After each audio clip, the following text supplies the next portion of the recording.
다시 이제 선생님 보너스 타임이 끝났고요. 주지 말 걸 그랬나? 일단 둬볼게요. 네. 자, 동파이만 자리 한번 시작해봅시다. 자, 이 작품의 갈래는 수필입니다. 선생님 고전 수필이고요. 그리고 선생님이 아까 수필 갈래에서 우리가 읽어내려고 노력해야 되는 게 뭐라고 했었지? 작가의 개성이다. 그치? 이 개성은 두 가지 면에서 드러난다. 표현 방식. 우리가 흔히 뭐 의인법이요. 열고가 나왔네요. 이 사람은 과장법을 많이 쓰는군요. 이런 거 있잖아. 그런 요소는 하나하나 찍어내셔야 하며, 두 번째, 소재에 대한 태도 역시 우리가 신경 써서 봐주셔야 돼. 되셨나? 자, 그래서 통곡할 만한 자리라고 하는 작품을 지금부터 일단 지문을 같이 읽어보고요. 이것과 관련해서 우리가 선생님이 지금 지문의 핵심을 어떻게 뽑아내는지 잘 따라와 주시면 되겠습니다. 오케이? 자, 가보도록 할게요.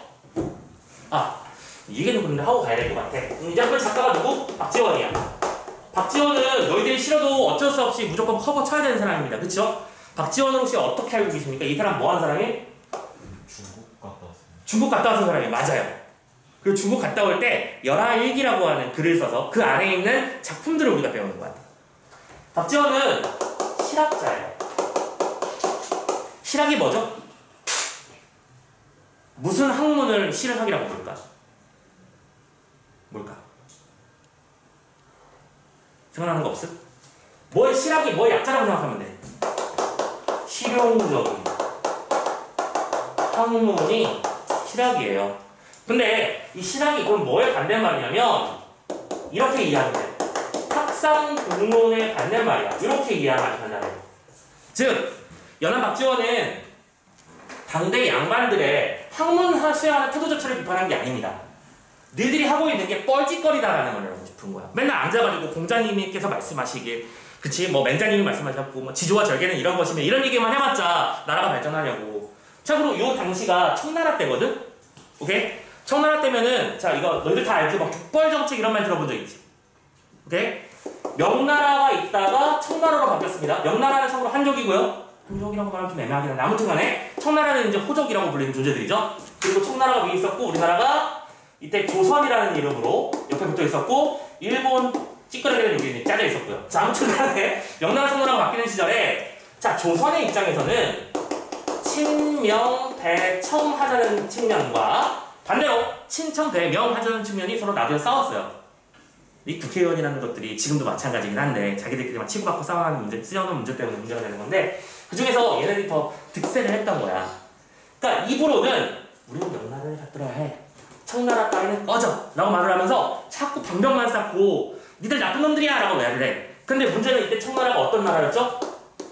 유럽을 밀고 있던 나라입니다. 청나라 힘이 엄청나게 셌죠? 칭기스칸 다 알잖아. 그치? 유럽권은 그냥 다 때려부수고 가는 거예요. 지금 얘는. 참고로 청나라가 맨 처음에 조선을 대하는 입장은 야! 그 옆에 내가 니네까지 신경 쓰기 막 솔직히 바쁘거든? 나 할 거 많고 형이라고 불러봐. 딱 그 입장이지. 야, 네가 형이라고 부르고 따라만 와주면 내가 수다수다 해줄 거야. 나 솔직히 귀찮거든 거기까지 가는 거. 그 정도로 힘이 셌으니까 그렇게 말을 할게. 부적절이지만. 자, 그러니까 조상의 입장에서는 그런 말을 듣고 그때 또 무슨 생각을 하느냐? 아니 저 새끼들 오랑캐잖아.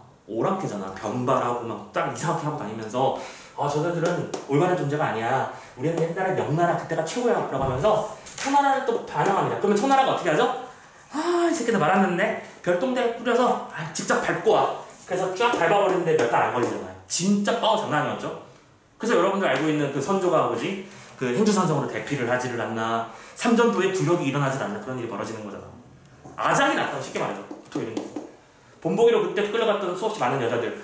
여러분들 좀 슬픈 얘기인데 이게 좋은 단어는 아니야. 이런 단어 들어본 적 있지? 환양년. 너희들이 자주 안 쓰는 단어라서 이게 되게 완전 욕이야. 환양년. 이게 무슨 뜻이냐면 몸 팔아서 돈 받는 그런 쓰레기 같은 년이들이라는 뜻이야. 무슨 뜻인지 알겠지? 그런데 이게 왜 이게 쓰레기 같은 말이 됐냐면 이게 원래 환향한 여자들을 환양녀라고 불렀는데 이 환양녀가 뭐냐면 청나라가 전쟁 이기고 나서 그냥 얌전히 돌아갔겠어? 아니지. 여기까지 왔는데 이들을 뽑아야 될 거 아니야. 여자애들 데려가고 돈 끌고 가고 그거 다 가져고 가는 거야. 그러니까 그때 끌려갔던 여자들이 상당수. 근데 그 여자들은 어쨌든 천신만고 끝에 결국에 탈출을 성공해서 다시 조선으로 돌아왔어. 자기 고향으로 돌아왔단 말이야. 고향으로 딱 돌아왔는데 고향에서는 그래 고생 많았다 우리 아기 너무 힘들었지 이렇게 해주는 게 아니라 쟤 청나라 애들이랑 몸섭다 온 거잖아. 저거 오랑캐물 들었겠네? 이렇게 돼버리는 거야. 그래서 그 사람들의 환향, 금의 환향이란 말 들어봤냐? 금의 환향은 뭐예요? 금으로 된 옷을 입고 들어오는 거잖아. 좋은 거지. 근데 환향녀들은 나쁜 의미로 변질되어 버렸어. 그래서 이게 욕설로 바뀐 거야. 그러니까 다 입장을 들지 말자. 오케이? 되게 슬픈 역사예요. 자, 갑자기 이 얘기를 왜 하느냐? 자, 이렇게 해서 조선은 나름대로 세부초책이라고 하는지 모르지만 청나라를 업신여깁니다. 오락했다 이라고 생각하면서. 근데 박지원이 청나라의 사신으로 중국의 사신으로 갔다 왔어요. 근데 갔는데 눈이 휘둥그레지는 거야. 이런 느낌이랄까? 참고로 우리나라에 그 갑오개혁이 한 해 만에 고종 황제가 뭐 이럴 때 알지? 참고로 유럽에서 뭐 하고 있었죠? 참고로 그때는 유럽에서 지하철 뚫고 있었어요. 그 갭이 느껴지십니까?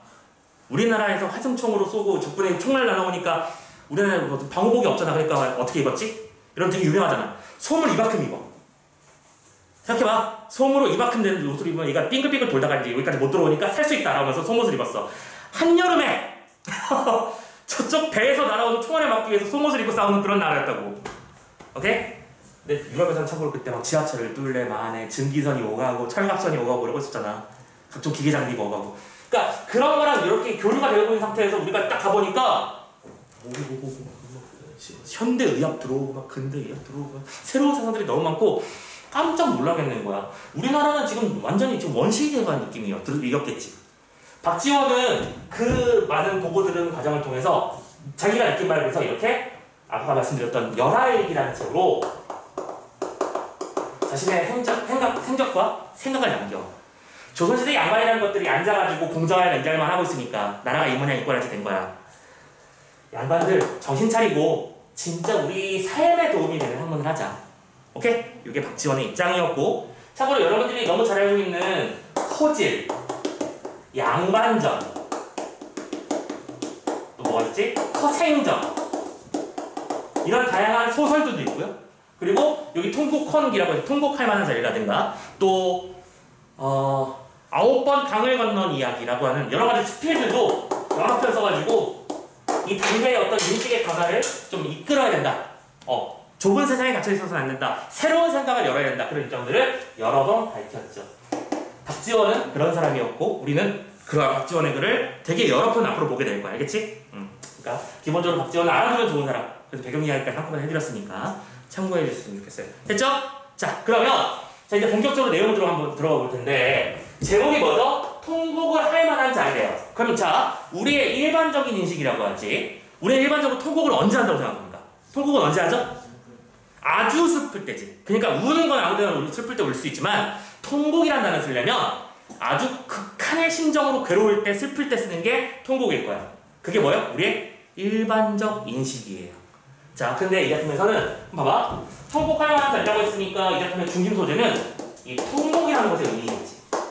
그리고 이 통곡이라는 것에 대해서 우리는 참고로 이거를 통념이라고 부르죠. 중요한 단어니까 파악해 주실게요. 통념.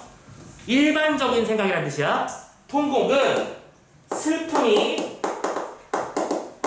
크게 달했을 때 하는 게 통곡이라고 우리는 생각합니다.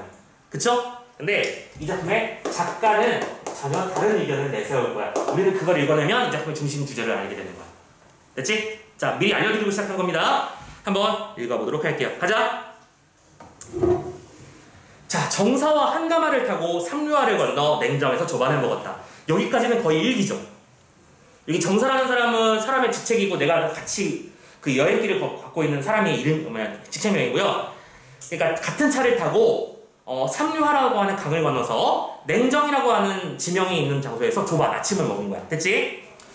10여리를 가다가 산기슭 하나를 돌아나가니 태복이라는 놈이, 참고로 이 태복은 이 박지원이 데리고 다니는 종의 이름입니다. 오케이? 태복이라는 놈이 갑자기 국궁을 하고 오는, 국궁은 뭐냐면 여러분들 이런 거 있잖아요. 왜 옛날에 인사드릴 때 이렇게 탕 털면서 이렇게 인사드리는 거. 이렇게 인사하는 거. 뭔지 알죠?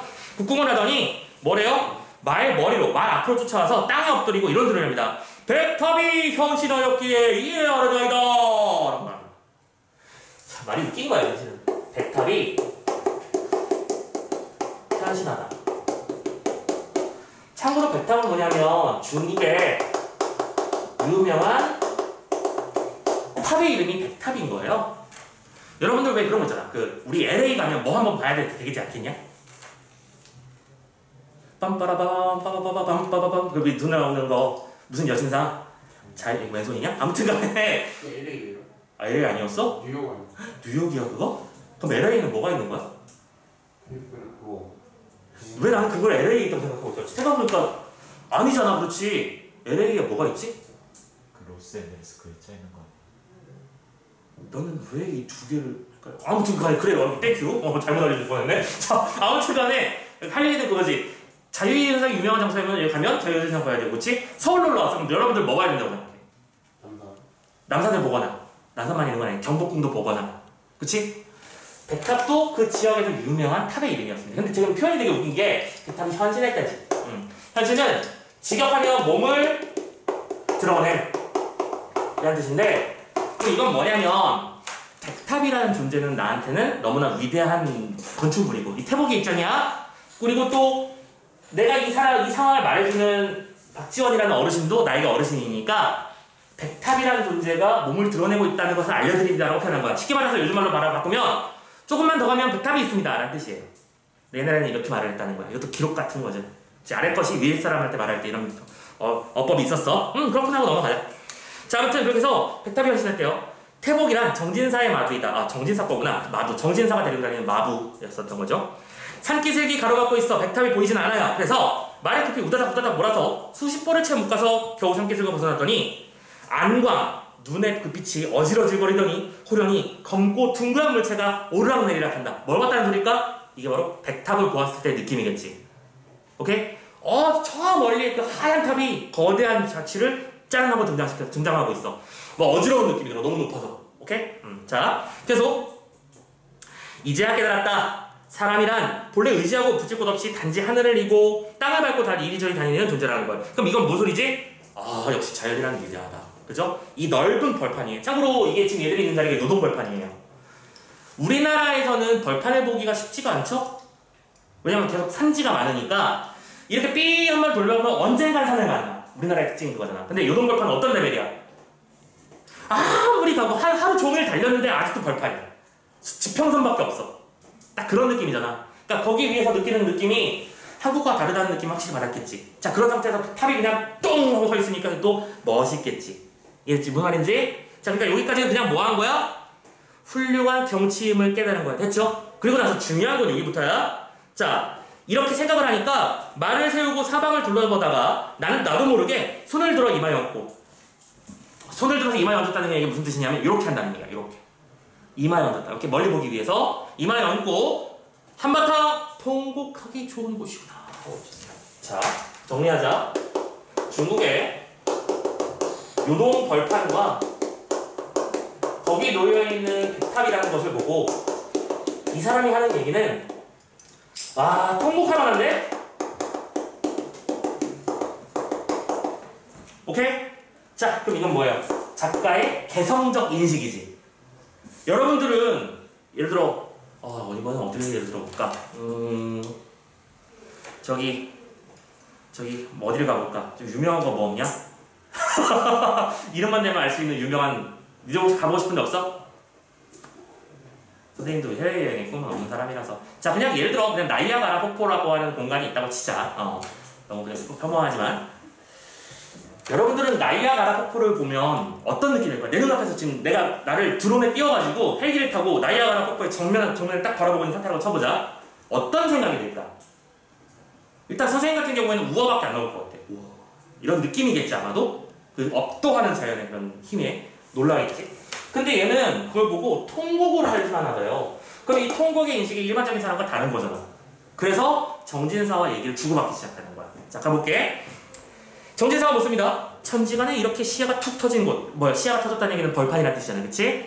국내에서 보지 못한 장소니까 이렇게 훌륭한 장소를 만나고서는 도리어 벼랑간 통곡을 생각하시니 무슨 까닭입니까? 라고 묻기에 나는 이렇게 대답했지. 그렇긴 한데 글쎄 천고의 영웅들이 잘 울고 미인들이 눈물을 많이 흘렸다고는 하지만 기껏 소리 없는 눈물이 두어줄기 옷깃에 굴러떨어진 정도에 불과해야지. 그치? 오케이. 옛날에부터 운다라고 하는 건 엉엉 우는 경우는 없었어. 그죠? 눈물 한 방울 툭 하는 느낌. 그리고 그 울음소리가 천지 사이에 울려 퍼지고 가득 차서 마치 악기에서 나는 소리와 같다는 얘기는 들어보지 못하였네. 오케이? 그러니까 지금 여기서 뭐라고 하는가? 울음이라고 하는, 통곡이라는 것의 일반적 인식이야.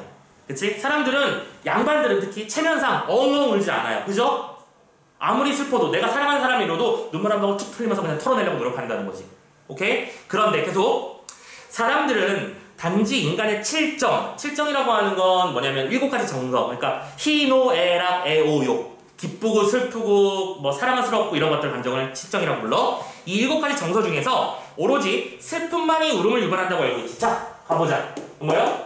슬픔이라는 것만이 울음을 유발할 수 있다라고 생각하는 게 우리의 일반적인 인식이야. 그쵸? 사람은 슬프니까 우는 거겠죠? 우리가 생각하면 또 맞는 말인 것 같아. 계속. 근데 칠정이 모두 울음을 자아내는 줄 모르고 있네. 근데 이 사람의 개인적인 생각은 뭐예요? 칠정이 모두 울음을 유발할 수 있다는 거야. 그러면 이 사람은 기뻐서 우는 것도 우는 거 아니냐, 열받아서 우는 것도 우는 거 아니냐, 무슨 느낌인지 알겠어? 그거 말하고 싶은 건가 봐. 계속. 기쁨에 극에 달하면 울음이 날만하고, 분노가 극에 치면 울음이 날만하고, 즐거움이, 사랑이, 미움이, 욕심이, 희노애락, 애호, 욕입니다. 욕이 마지막에 욕심이거든. 욕심이 그런 거 있잖아. 그 우리 일반적으로 욕심 때문에 우는 사람 생각하기 어려울 텐데 꼬꼬마들 보면 돼요.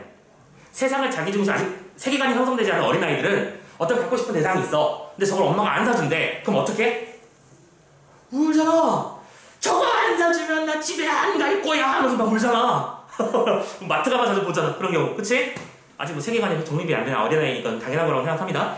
어쨌든 간에 이런 모든 것들이 울음을 남아나는 거야. 막히고 억눌린 마음을 시원하게 풀어버리는 데는 소리를 지르는 것마다 더 빠른 방법이 없거든. 자, 계속. 통곡 소리는 천지간의 우레와 같아서, 천둥번개의 소리와 같아서 지극한 감정에서 터져나오고, 터져나오는 소리는 사리에 절실할 것이니 웃음소리랑 뭐가 다르겠는가? 뭐요? 울음과 웃음은 궁극적으로 통한다. 궁극통이라고 하거든. 아주 뜨거운 건 아주 차가운 거랑 똑같다고 생각하는 거예요. 여러분들 알고 있나요? 그 절대 온도에 가까운 어떤 뭐 이렇게 아주 온도가 굉장히 낮은 물체를 우리가 잘못 만지면 뭘 입어? 화상을 입죠. 똑같아요. 화상 입는 거랑 똑같은 거예요. 극과 극은 통하는 거예요. 아무튼 그래서 사람들이 태어나서 사정이나 형편 이런 지극한 경우를 겪어보지 못하고 칠정을 교묘하게 배치하고 나서 슬픔이니까 울음이 나온다고 짝을 맞추는 거야. 그건 뭐예요? 이게 바로 우리의 일반적인 생각이라는 거야. 사람들은 슬프니까 우는 거고, 기쁘니까 웃는 거고, 그렇지? 욕심이 나니까 배가 아픈 거고, 이런 식으로 뭔가 짝을 맞춘다고 하는데 내가 봤을 땐 그게 아니야. 그래서 초상이 나야 비로소 억지로 아이고 아이고 하는 소리만 질러내고 있지. 그러나 정말 칠정에서 느껴져 나오는 지극하고 진실한 통곡 소리는 천지 사이에 억누르고 참고 억제하여 감히 아무 장소에서나 터져나오지 못하는 법이네. 오케이? 진짜 감정은 통곡이 될 수 있다. 뭐야? 그럼 여기서 말하는 이 통곡이라는 녀석의 의미는 뭐였어? 슬픔이 극에 달할 때가 아니라 자신의 정서가 극에 달했을 때 그 자체로 뽑아낼 수 있는 게 통곡이라고 난 생각한다. 맞지? 일반적인 사람들의 인식과 다르지?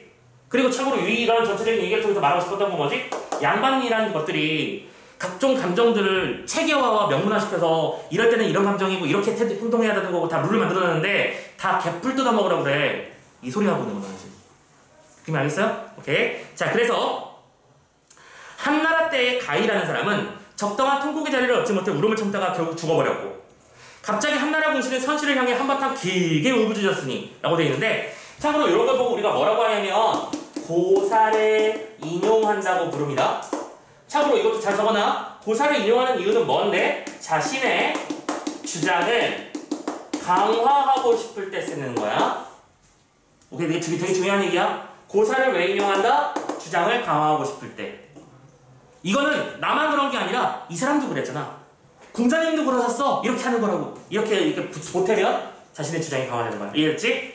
아무튼 그런 사람들도 있었던 것처럼 어찌 사람들이 놀라고 회의하게 여기지 않을 수 있겠는가. 그쵸? 사람들은 저 고사 속에서 등장하는 인물이 갑자기 소리를 빽 지르고 막 울길래 저 사람 왜 저래? 라고 생각하겠지만 내가 봤을 때 그 사람은 자신의 감정이 폭발되는 바람에 울었던 거야 라고 생각한다는 거죠. 오케이? 그래서 결론적으로 이 작품에서 말하고 싶은 바는 뭐였다? 일반적인 울음이라고 하는 것의 의미를 뭐야? 재정의 배치. 오케이? 우선 통곡이라고 표현을 했지만 울음이라는 것은 꼭 슬퍼야만 우는 것은 아니다. 자신의 감정이 극한에 달하면 언제든지 울 수 있다. 그래서 우리는 이걸 뭐라 하느냐? 자, 중요한 말. 개성적 인식이다. 혹은 다른 말로 발상의 전환이다 라고 말을 하는 거야. 너희들이 솔직히 이걸 공감할지는 모르겠어. 안 할 것 같기는 해. 근데 당시의 양반들의 입장에서 보자면 이런 생각 자체를 한다는 게 아주 쌈박한 거지. 어떻게 이런 생각을 했지? 이런 거잖아. 그쵸? 여러분들도 왜 영화나 드라마 혹은 각종 그 미디어들을 보면 특히 여러분들 왜 틱톡 이런 거 많이 한다며 요즘에. 그럼 여러분들이 딱 가끔 놀라는 영상들도 있지 않냐? 어떻게 이런 생각을 했지? 그런 거 있잖아. 지금 이 박지원의 글 자체가 당시의 통념으로 봤을 때는 매우 신박한 해석법이었다는 거야. 무슨 말인지 이해되시죠? 자, 그래서 이 작품에 가치가 있는 것이고, 참고로 저 뒤에 넘어가 보시면, 봐봐, 실제로 문제를 보세요. 첫 번째 문제를 보시면 이 글을 인용하여 글쓴이의 개성에 대해서 수업하려고 한다. 주제로 적절한 거, 이 문제가 왜 있는지 아시겠죠? 아시겠습니까? 이 작품의 작가의 개성은 뭐였어? 독특한 인식, 개성적 인식이었잖아. 답이 지금 손 들고 있지? 한눈에 답이 보이지 않았어? 이 문제 정답 몇 번일까? 몇 번인 것 같아? 왜 오래 걸려 이게? 1번이잖아. 독특한 인식. 글쓴이만 가지고 있는 독특한 인식. 그러니까 이게 이 작품의 주제라는 거고 이 작품의 핵심이라는 거야.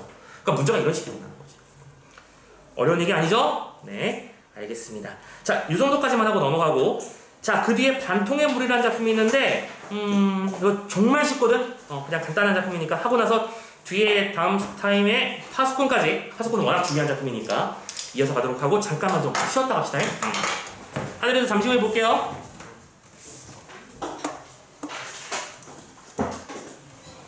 자, 그러면 이따 보도록 하고. 어머니 나온 거. 한 잔 남았네.